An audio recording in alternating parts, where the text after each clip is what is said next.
Doctor ശ്രീരാമാണ് ഇങ്ങനെ ഒരു possibility കൂടെ ഉണ്ടെന്ന് പറഞ്ഞത്. ആലോചിച്ച് നോക്കാൻ പറഞ്ഞു. ആദ്യമൊക്കെ എനിക്ക് പേടിയായിരുന്നു. പിന്നെ മരുന്ന് ഏൽക്കില്ല എന്നുള്ള കണ്ടീഷനിൽ പിന്നെ വന്നു കഴിഞ്ഞപ്പോൾ തന്നെ ചെയ്യാമെന്ന് വെച്ചു. ഇപ്പൊ ഒത്തിരി ആശ്വാസം തോന്നുന്നുണ്ട്. ഇപ്പൊ നേരത്തെ ചെയ്തോളായിരുന്നു എന്ന് വരെ തോന്നുന്നുണ്ട്. എൻ്റെ പേര് അച്ചാമ്മ മാത്യു എന്നാണ്. പാർക്കിൻസൺ ആയിട്ട് 15 വർഷം കഴിഞ്ഞു. പാർക്കിൻസൺ വന്നിട്ട് ഒത്തിരി ബുദ്ധിമുട്ടായിപ്പോയി. ചോറ് വാരി ഉണ്ണുമ്പോൾ മുഖത്ത് വായി ചെല്ലുമ്പോഴത്തേക്കും കൈ അങ്ങ് തിരിഞ്ഞു പോകും. അപ്പോൾ ചോറ് മുഴുവൻ ചുറ്റും ചാടി പോയിട്ട് ഭക്ഷണം കഴിക്കാൻ ഭയങ്കര ബുദ്ധിമുട്ട്, വെള്ളം ഇറക്കാൻ ബുദ്ധിമുട്ട്, ഉന്നീര് പുറത്തേക്ക് വരും. ഭയങ്കര ബോഡി കസേരയിലേക്ക് ഇരിക്കുമ്പോൾ ഇങ്ങനെ ഊർന്ന് എന്നെ താഴ്ത്തു പോകും. ശരീരം ഭയങ്കര വിറയായിരുന്നു, തല ഉൾപ്പെടെ വിറയല്ല, ആട്ടം ഭയങ്കര പ്രശ്നമായിരുന്നു. അപ്പോൾ DBSനെ പറ്റി ആദ്യം പറഞ്ഞിട്ട് ഞങ്ങളത് ചെയ്തില്ല. പിന്നെ അത് ചെയ്തപ്പോൾ ഒത്തിരി വിജയമായിട്ടാണ് കാണുന്നത്. നല്ലപോലെ കുറവ് കിട്ടി എല്ലാ ഭാഗത്തിനും. പിന്നെ നമുക്ക് ഫ്രീ ആയിട്ട് ചിരിക്കുകയോ വർത്താനം പറയുകയോ അങ്ങനെയൊക്കെ ഒരു മാറ്റം വന്നു. ആകെ ഒരു ഫ്രീ ആയി കിട്ടി. പിന്നെ ഓപ്പറേഷൻ ഉദ്ദേശിച്ച പോലെയുള്ള പ്രശ്നമൊന്നും വന്നില്ല. പിറ്റേ ദിവസം തന്നെ വിട്ടു വീട്ടിൽ. അങ്ങനെ എല്ലാം കൊണ്ടും നല്ല മാറ്റം വന്നു. നടപ്പിനൊക്കെ മാറ്റം വന്നു. പിള്ളേരുടെ വർത്താനമൊക്കെ കൂടുതൽ പറയാൻ പറ്റുന്നുണ്ട്. ഒത്തിരി നല്ല എളുപ്പമായിട്ട് തോന്നുന്നു. എല്ലാ കാര്യങ്ങളും കൈ കൊണ്ട് ജോലി ചെയ്യാൻ പറ്റും. നല്ലോണം ചോറ് വാരി ഉണ്ണാം. വേറെ അങ്ങനെയുള്ള ഒരു പ്രശ്നം പിന്നെ വന്നില്ല. ഡോക്ടർമാരോടും ആശുപത്രിയോടും ഒത്തിരി നന്ദി പറയാനുണ്ട്. ഞങ്ങൾ ഒത്തിരി കടപ്പെട്ടിരിക്കുന്നുണ്ട് അതിന് വേണ്ടിയിട്ട്. അത്രയ്ക്ക് മാറ്റം വന്നു. ഈ രോഗി എൻ്റെ അടുത്ത് വരുമ്പോഴേക്കും പാർക്കിൻസൺസ് രോഗം തുടങ്ങിയിട്ട് 14 വർഷം കഴിഞ്ഞിട്ടുണ്ടായിരുന്നു. അതുകൊണ്ട് തന്നെ ഒരു അഡ്വാൻസ് പാർക്കിൻസൺസ് ഡിസീസ് ഉള്ള വ്യക്തിയുടെ എല്ലാ പ്രശ്നങ്ങളും പുള്ളിക്കാരിക്ക് ഉണ്ടായിരുന്നു. ഉദാഹരണത്തിന് മരുന്ന് കഴിച്ചു കഴിഞ്ഞാൽ കുറച്ച് ദൈർഘ്യമേ കിട്ടുള്ളൂ മരുന്നിൻ്റെ ഗുണം. അത് കഴിഞ്ഞാൽ മരുന്നിൻ്റെ ഗുണം ഇല്ലാത്ത സമയത്ത് ദൈനംദിന ജീവിതത്തിലെ പ്രവൃത്തികൾ ചെയ്യാനായിട്ട് നല്ല ബുദ്ധിമുട്ടായിരുന്നു.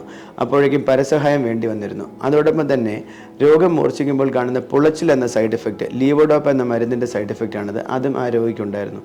അതുകൊണ്ടും സ്വന്തം ജീവിതത്തിലെ പ്രവൃത്തികൾ ചെയ്യാനായിട്ട് ബുദ്ധിമുട്ടുണ്ടായിരുന്നു.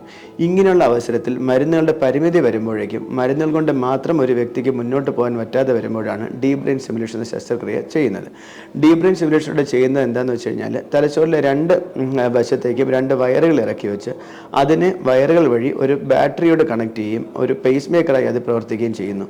അതുകൊണ്ട് തന്നെ തലച്ചോറിൻ്റെ ഉത്തേജനത്തിലൂടെ ഈ രോഗലക്ഷണങ്ങൾ നല്ലോണം നമുക്ക് കുറയ്ക്കാൻ സാധിക്കും. അങ്ങനെയുള്ള ആൾക്കാർക്ക് മരുന്നിലൂടെ കിട്ടാത്ത ഗുണം നേടിയെടുക്കാൻ DBSലൂടെ സാധിക്കാറുണ്ട്. അപ്പോഴേക്കും അതിനുശേഷം മരുന്നുകൾ കുറയ്ക്കാനും സാധിക്കും. ഇത് തന്നെയാണ് ഈ രോഗിയിൽ സംഭവിച്ചത്. ഈ രോഗിയിൽ ഡീപ് ബ്രെയിൻ സ്റ്റിമുലേഷൻ ചെയ്യുകയും അതിനുശേഷം മരുന്നുകളുടെ അളവ് ഗണ്യമായി കുറയ്ക്കാൻ സാധിച്ചു. മാത്രവുമല്ല, ഈ ഡീപ് ബ്രെയിൻ സ്റ്റിമുലേഷൻ്റെ സഹായത്തോടുകൂടി ആളിന് ദൈനംദിന ജീവിതത്തിലെ പ്രവൃത്തികൾ ചെയ്യാനായിട്ട് നല്ലോണം എളുപ്പമായി. മറ്റുള്ളവരുടെ സഹായമില്ലാതെ രോഗി പറഞ്ഞതുപോലെ തന്നെ സ്വന്തം കാര്യങ്ങളൊക്കെ എളുപ്പത്തിൽ ചെയ്യാൻ സാധിച്ചു. അങ്ങനെ മരുന്നുകളുടെ ഡോസ് കുറച്ച് മരുന്നുകളുടെ പാർശ്വഫലം, പുളച്ചിൽ ഉൾപ്പെടെയുള്ള പാർശ്വഫലങ്ങൾ കുറച്ച് വളരെ നല്ല രീതിയിൽ ദൈനംദിന ജീവിതത്തിലെ പ്രവൃത്തികൾ മുന്നോട്ട് കൊണ്ടുപോകാനും ഒരു നല്ലൊരു ജീവിത നിലവാരം നേടാനും സാധിച്ചു. തലച്ചോറിൻ്റെ ശസ്ത്രക്രിയ എന്ന് കേൾക്കുമ്പോൾ മനസ്സിൽ പേടി തോന്നുന്നത് സ്വാഭാവികമാണ്. പക്ഷേ സത്യത്തിൽ മറ്റ് പല ശസ്ത്രക്രിയകളേക്കാൾ സുരക്ഷിതമാണ് DBS ശസ്ത്രക്രിയ. DBS ശസ്ത്രക്രിയ നടത്തുന്ന ദിവസം എന്താണ് സംഭവിക്കുന്നത് നമുക്ക് ശ്രദ്ധിക്കാം. ആദ്യമായി പറയുകയാണെങ്കിൽ പല ഘട്ടങ്ങളിലൂടെയാണ് DBS ശസ്ത്രക്രിയ നടത്തുന്നത്. മുമ്പേ നടത്തുന്ന MRI സ്കാൻ, ശസ്ത്രക്രിയയുടെ അന്ന് നടത്തുന്ന CT സ്കാൻ എന്നിവ ചേർത്ത് നമ്മൾ ഒരു ടാർഗറ്റിനെ പറ്റി പ്ലാൻ ചെയ്യുന്നു. തലച്ചോറിലുണ്ടാക്കുന്ന ചെറിയ കീഹോൾ ദ്വാരങ്ങളിലൂടെ സബ് തലാമിക് ന്യൂക്ലിയസ് എന്ന ഒരു കേന്ദ്രത്തിലേക്ക് മൈക്രോ ഇലക്ട്രോഡ്സ് സ്ഥാപിക്കുന്നതാണ് ശസ്ത്രക്രിയയുടെ ആദ്യത്തെ ഘട്ടം. രോഗി ഉണർന്നിരിക്കുന്ന അവസ്ഥയിൽ ചെയ്യുന്ന ഈ ഘട്ടത്തിൽ ഈ കേന്ദ്രത്തിനെ ഉത്തേജിപ്പിച്ച് രോഗലക്ഷണങ്ങളിൽ വരുന്ന മാറ്റങ്ങൾ എന്താണെന്ന് നിരീക്ഷിക്കുകയും അങ്ങനെ കൃത്യത ഉറപ്പുവരുത്തുകയും ചെയ്യുന്നു. ഇതിനുശേഷം തോളെല്ലിന് താഴെ സ്ഥാപിക്കുന്ന ന്യൂറോസ്റ്റിം എന്ന പേസ് മേക്കറിലേക്ക് ഈ ഇലക്ട്രോഡുകൾ ബന്ധിപ്പിക്കുന്നു. ഇന്ന് 2 തരത്തിലുള്ള DBS സിസ്റ്റംസ് ലഭ്യമാണ്. റീചാർജ് ചെയ്യാൻ പറ്റുന്ന റീചാർജബിൾ സിസ്റ്റംസ് 15 മുതൽ 20 വർഷം വരെ ആയുസ്സുള്ളവയാണ്.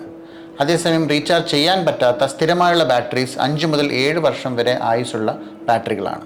പാർക്കിൻസൺസ് രോഗത്തിൻ്റെ ചികിത്സയിൽ ഏറ്റവും നിർണായകമായ ഒരു ചുവടുവെപ്പാണ് DBS ശസ്ത്രക്രിയ. ഇത് അത്യന്തം സുരക്ഷിതമാണ്.